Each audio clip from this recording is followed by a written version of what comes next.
Super excited to be among the land of the living. Come on in. It is lunchtime TOLTM conversations with Dr. Eve. And for those of you who do not know me, I am a community health and human service educator, qualitative researcher, and all things sustainable well-being. And that is what we talk about here at TOLTM,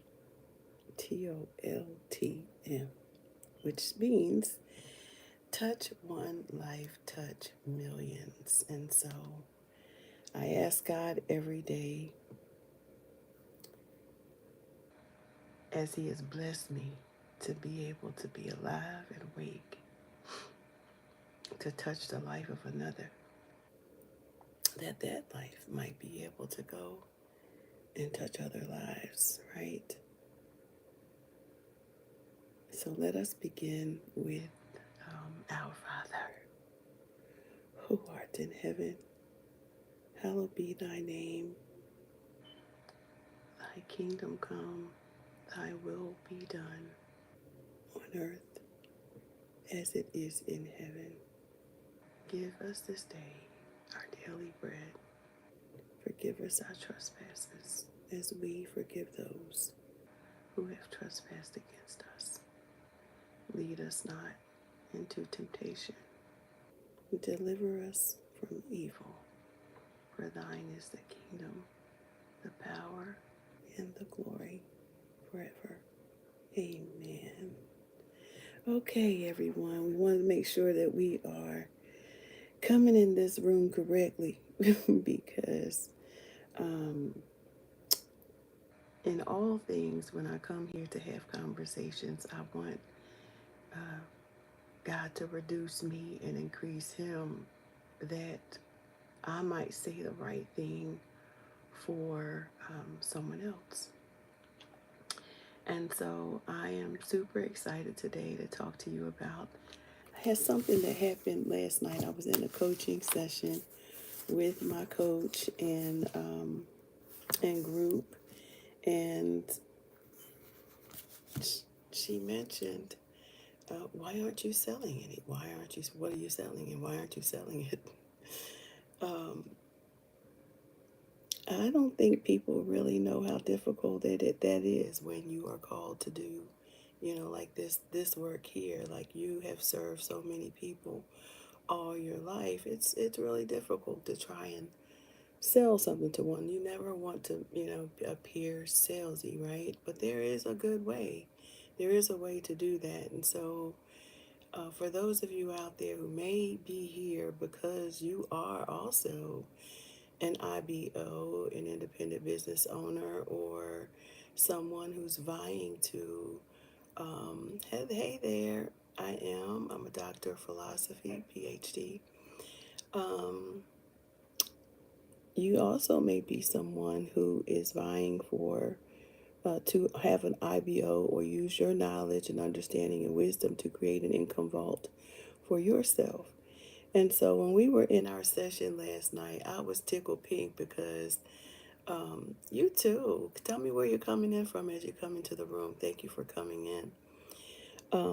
As my title says, it says, it was enough. It's enough until it isn't, right?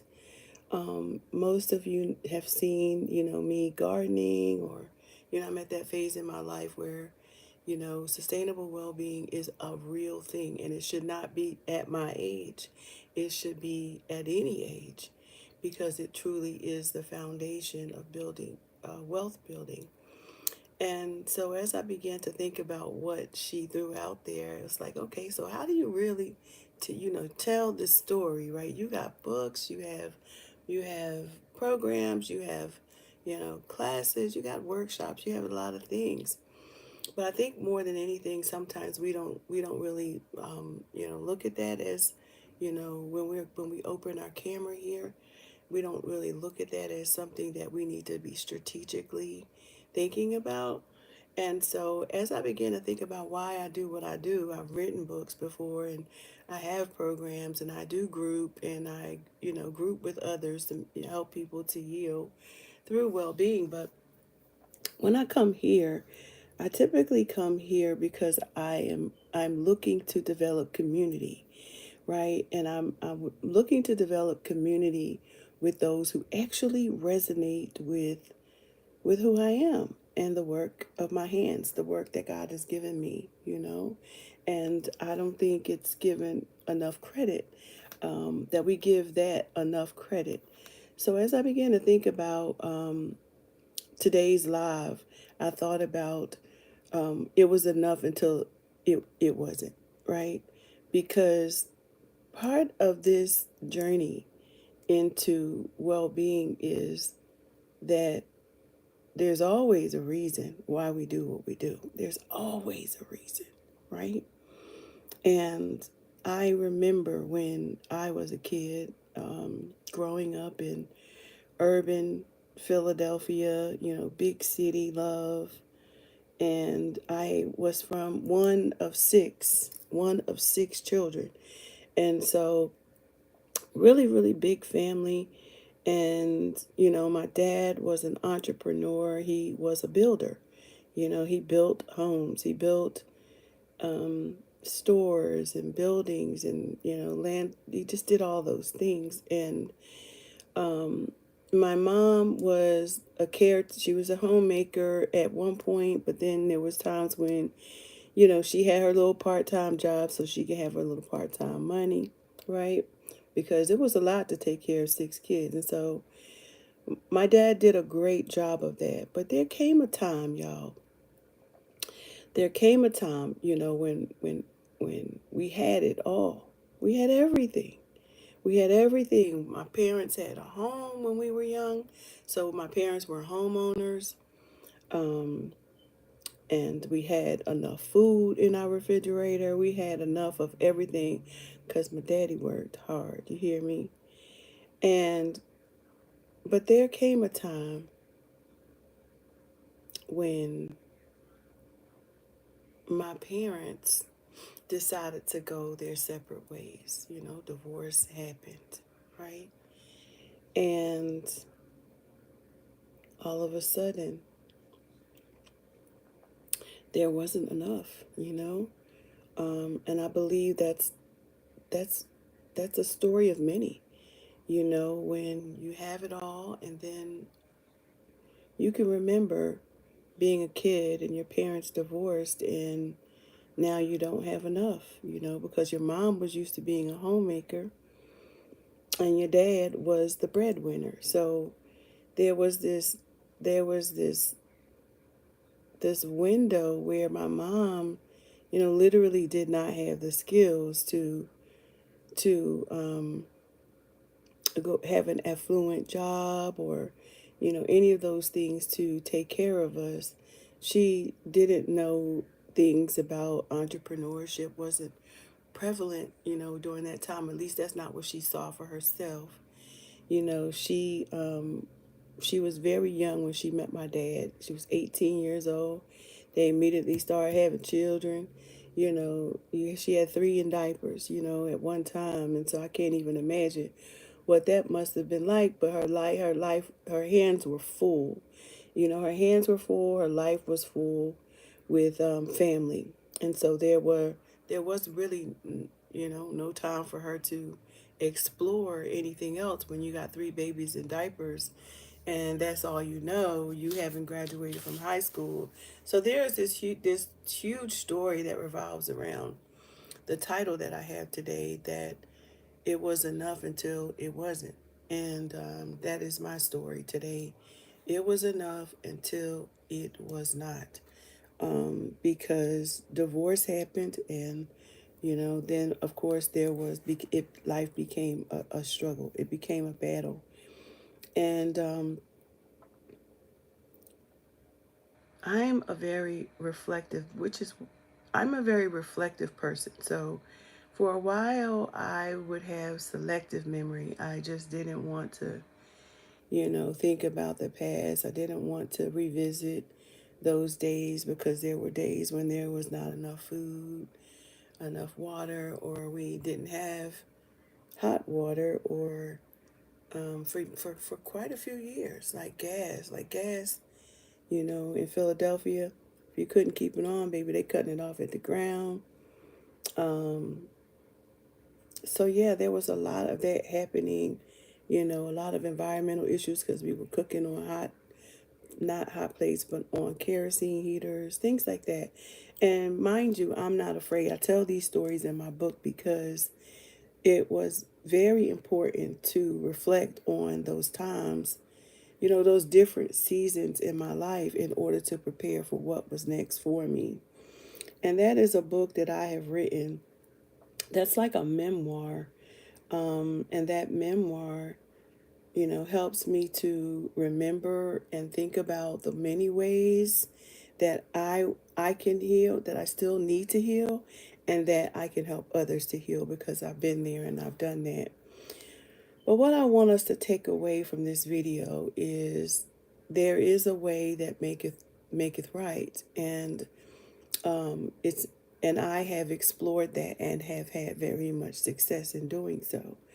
And so when we think about, wealth building and how people manage to make it out, and, there were definitely steps that were taken along the journey. There were always these seasons of winter and fall and spring and summer.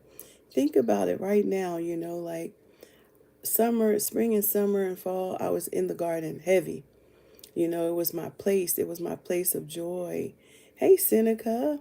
It was my place of joy. It was my place of peace. It's my place of growth, like there's so much you can get out of just being in the garden. I wonder why did God sit us in the garden? You know, it has to be a direct link that I find so much peace and so much comfort in the garden. And that's where he set us originally, in the garden, to make, manage, and multiply. And when we make, manage, and multiply, there'll always be enough, right? And so when I reflect back on many of the stories that I've written in my memoir, were directly because we forgot the garden. We didn't realize that there was always more than enough in the garden, because that was his original plan for us, right? To make, manage, and multiply. I look at some of the products that I just got in, and I'm really so excited about. I'm excited about the fact that I know better now. That I know it doesn't have to be my story. It doesn't have to be the story of those that I can come and educate. Doesn't have to be the story of my family. It was enough until it wasn't. Because there is a way, like growing your own food has so many amazing benefits. And, it has so much peace. It has so much opportunity to develop community right here, to show people, what it looks like to grow food. And so I had done some research last night. I did a live yesterday on broth, making broth, and the benefits of making that broth. It was so powerful, you guys, and you need to check it out. Number one, check out yesterday's live, and it was entitled think it was entitled broth. You you see broth, but I see. And I think that's how I entitled it. I'm not sure, but I'm gonna look it up for you right now. But it was a good live to help teach us how to really get into this thing that God gave us rulership over, right? When we understand that he gave us rulership over that thing, and he told us to always be good stewards. He said, be faithful over a few things, and I will make you ruler over much. Not only in the garden do we get more than we need when we study and learn to show ourselves, but there's always a word. He's always teaching us something there in the garden. And so in my journey, I'm trying to have the mind of God. Um, what was that mind of God? Except we read and understand what was His intention for us in the beginning. And so, as I again explored the topic last night with my business coach, who said, "Why aren't y'all selling, y'all? Why aren't y'all?" It. There's an even flow to that. And I said to myself, you should be, because you are an IBO and you can't stay open unless you share your products with people. And so I thought about my book, and I thought about many of the stories that I've written, the memoirs that I've written, on how did I get here. We know that every story has a plot and its twists. It has its characters, it has problems, and it has solutions, right? Most of the time. Um, and it's taking you on a journey of sorts. And I said to myself, out of all the seasons I've been through, the spring and fall and winter and summers, you get to define what that looks like for you. I know that I made it through some things, and one of the reasons that I can attribute to why TOLTM conversations are so important is that it was enough until there wasn't enough, right? That wowed me. That wowed me immediately in my mind. It was enough until it wasn't. But now I have more than enough. Because why? I learned the fundamental foundations of wealth building, which is sustainable well-being. How do you sustain in a market that crashed? How do you sustain when the food is, not up to par? How do you sustain when there's not enough money? How do you sustain when you that's what this really is all about. And TOLTM conversations is, I began this journey in 2020 2001, serving my community at, at as a servant, and but God taught me so many valuable lessons, about problems and solutions. I'm a solutionist. Like, I am the solution to the problem. I see in people what they don't see in themselves. I see and help them through the problems that they had. 'Cause many of them problems I probably had at some point in my life. You understand? So that was a powerful revelation for me, to realize that the link to the link to you sharing, um, preparing for your season of elevation, is it was enough until it wasn't enough, right? Because I talk about in my memoirs different areas of my life as a child, growing up in a big family, being born under terrible environmental conditions, um, raised, having a grandmother in the home that didn't necessarily sync with you. A lot of things was happening, living amongst, the and patterns of parenting you liked, parenting you didn't like, um, and your exploration into the world, right? So that particular book um, is designed to be a group tool. It's designed to be a group tool that you have conversations about, right? That is the intention of it, to go alongside my work as a group facilitator, as someone who believes in making sure that you have access to the education and to the support you need to grow. to have sustainable well-being, since that is the industry that God has called me to, these are the things that helped me. Being in the garden, sharing the techniques, sharing, the do's and don'ts, the what works and what doesn't work. I just had a beautiful plant come in yesterday that I didn't have in my yacht garden called holy basil.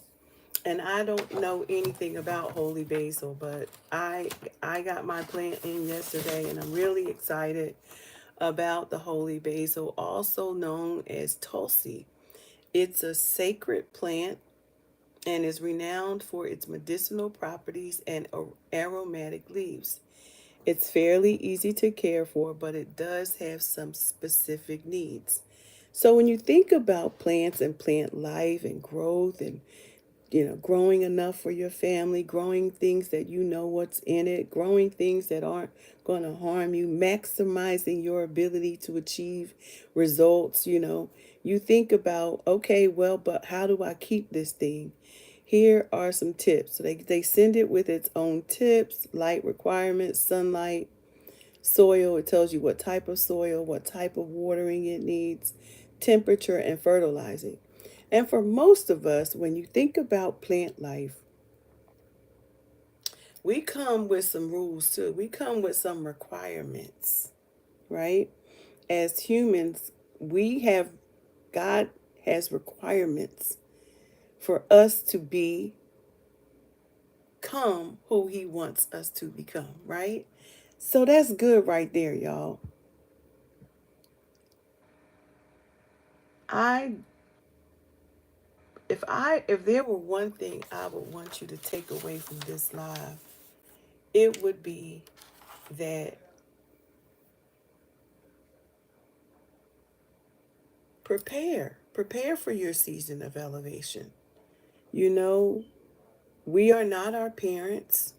Um, our stories beyond the homestead or home are, and our experiences are different.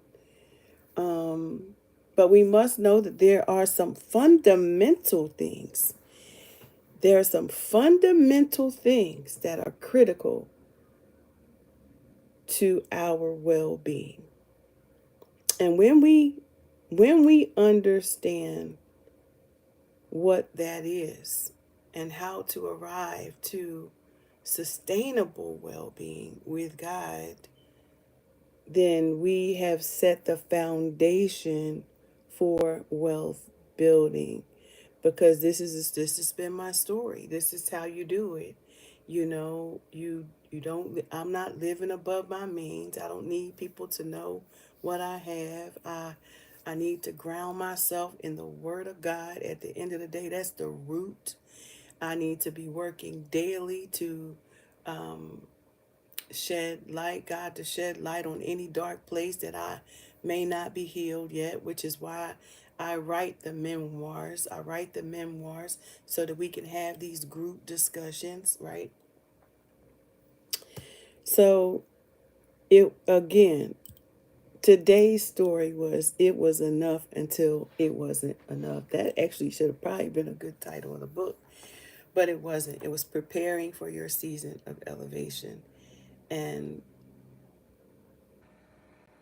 elevation is a place where God wants to take us to that place where we are to become, that place where we are to become, that place where God is raising us up to, right? And in order to do that, a lot of preparation is necessary. By that, I mean, if we are going to ask for His will for our life, there is a level of preparation that He must now do. Because for most of us, we have walked in self. We have free willied in life. We have decided to do things on our own. And those things have caused significant delay in our lives. So what He then has to do, like we do in the garden, and you can learn if you get out there in that garden and see some things, is in order to bloom, in order to get good fruit, You have to be pruned. A pruning process must occur. So if I were to say the root of sustainable well-being is the pruning process. It's the pruning process. It's the pruning from all the things that you ain't had nothing to do with that was in your family life. It's the pruning from all the decisions that you made, right? Every crossroad, or left or right you took that you shouldn't have. It is the pruning that needs to continuously be just to get good fruit on your tree, right? Sustainable well-being happens at the root, which sets you up for your season of elevation, which continuously requires a pruning process. So again, I started with it's enough until it wasn't, because I want you to know that it makes sense. It all makes sense of why I find the garden so fascinating. Because I am a problem solver, number one. Two, I believe in maximizing. I believe in connecting to the resources. I believe in activating what I already have to get what I need, right? And gardening is something that I love, but it's something we can all get to love when we think about, that God gave us, He put us in the garden. What's your garden? What is your garden? Whether that's a physical garden or a metaphor used for the way God has set your life up, you know? So again, I want to say hello to my guests who have come in the room really quickly. Let's make sure I'm acknowledging, because I'm trying to keep these lives to. Wanted to say thank you to Wahid for coming in. Nice to see you as well. Thank you, Seneca. Good afternoon to you as well. I'm trying to keep these lives to 15, 20, 30 minutes. And so we are approaching 27 and 47. And at the end of the day, what I want you to get from this live is that, first of all, you have to build community around the thing that you are called to do. You have to. You have to get on live. You got to build community. And part of that is just getting to why. Getting to the why you need to, why do you need to build community around this? I need to build community around the gifts that God has given me to share with the world, the books, the workshops, the information, the group processing, the healing. I need to build community to let people know that you can heal. I'm a living witness. Okay, you can do this, because I've been through them seasons. I've been through the springs, the falls, the winters, and the summers. I done been through them, and as you go through life, it doesn't stop, y'all, because life just be lifing out here, and your seasons changed as you get older, just like life. Life. In life, your age changes, different set of issues, different set of successes. What concerns, successes, and gaps and recommendations, all the things, right? So I want you to know that I started this live it was enough until it wasn't enough, just to highlight, to give me insight as to why did I start this garden? Why do I do this work to show people? Because I don't want you to keep experiencing these things that cause delay or are not enough in your life. Are not enough money, are not enough job, are not enough love, not enough healing, not enough a housing, not, where you're pouring out so much of what we're here to solve problems. We're here to reduce the inequities with food. We're here to combat the issues of you spending more than 30% of your income on housing. We're here to combat the safety of neighborhoods and built environments. We're here to combat the issues of you trying to do this by yourself because God did not design it that way. He designed it that we are in community with each other, right? That's why he said, look, he even knew Adam needed somebody. Yeah, you want him to be alone. No man should be alone, right? So there's more than enough in Christ Jesus, but that has to be the root. That has to be the foundation of what we do. There was more than enough until there wasn't. Until I made decisions, or my parents made decisions, or people made decisions. There was enough until there wasn't enough. There's so many ways that you can look at that particular title. And if you are interested, for those of you who don't know me, my name is Dr. Eve. I'm a community health and human service educator. I'm also a researcher, author, speaker, and a child of the Most High God, called to minister unto the earth. And if you are interested in any of my products, please click the link in my bio, click the link in this description box, and grab preparing for your season of elevation. It is the one I TOLTM is a book series. It is a series of memoirs. It's a series of how to. It's a series of how to look at your steps, your divinely ordered steps. Even these degrees on the wall were divinely, they were steps. They were steps. I had someone ask me the other day, oh no, my live about to be too long. I have to come back and I have to do that live tomorrow so I can kind of ease y'all into this whole thing so you can learn a little bit more about me, right? Because what are we doing here? We are building community where there is more than enough. Okay? Shout out to all of y'all for showing up. Shout out to my replay viewers here on YouTube. And thank you for building community with me. I hope that you have the most amazing day. And whatever you do, do not let anyone get in the way on your journey to becoming who God has called you to